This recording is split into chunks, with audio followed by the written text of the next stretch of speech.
Dito tayo ngayon naman sa update tayo dito sa actually nag-update tayo dito mga 1 month na yata, no? Ipa-plus natin sa screen.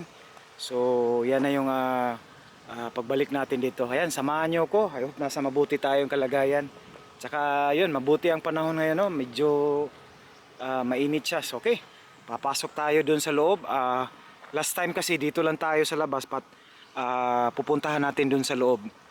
So ito yung papuntang Matina, Biao, then Barangay Waan, then papunta na ito ng Panabo. Ayan. So dito tayo sa Takunan Road.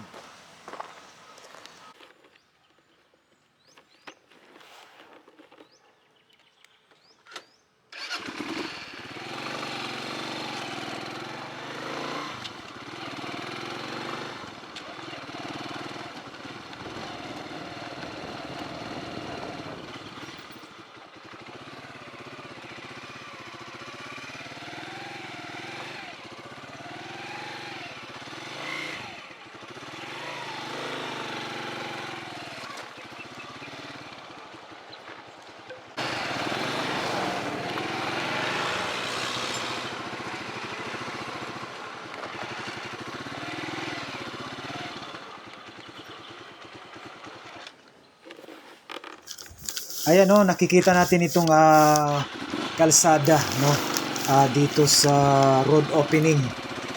Ito ay papuntang Matina, Biao. Ito ay isang bypass road ng mga bypass road. Tsaka napakabilis nito kasi may ginagamit silang mga high-tech na machine, no, lalo sa pagmixing ng semento. Kaya mabilis. Kita natin yung workmanship niya, matibay na kalsada ito. Itong concreting na ito.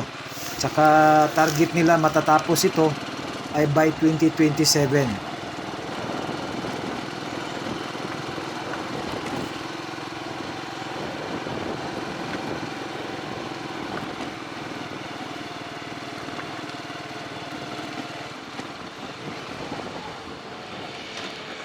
Tayo sa loob, no? Dito sa gitna. Ayan, update natin dito. So ito na yung papuntang, magtatanong tayo dito kung ano.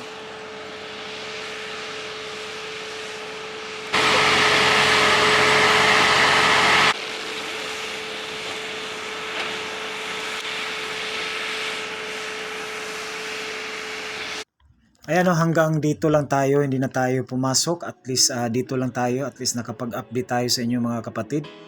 Ayan.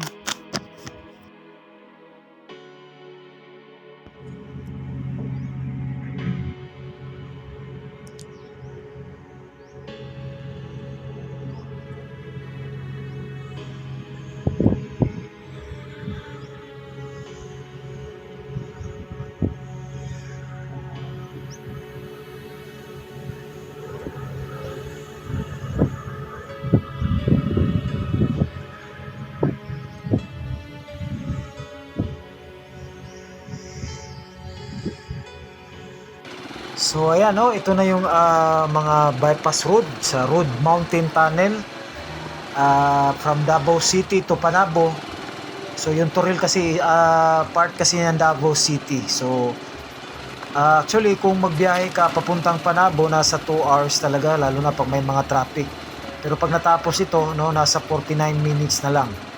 So mayroon itong mga tatlong tulay kabila na ang Davao River, yung in-update natin kahapon, no, may mga dalawang underpass ito. May dalawang overpass, 4 na upgrade, no, mga intersection. Tsaka yun, 4 lane talaga ito. So total lahat ito ng yung layo nito is nasa 7.9 km. So ayan, no, Matina, Biao. So tumagos ito sa road opening, no, labas sa Mintal proper, no, sa main road, Upper Mintal. So after Matina, Biao, South Portal. Ayan na yung Barangay Waan, no, North Portal.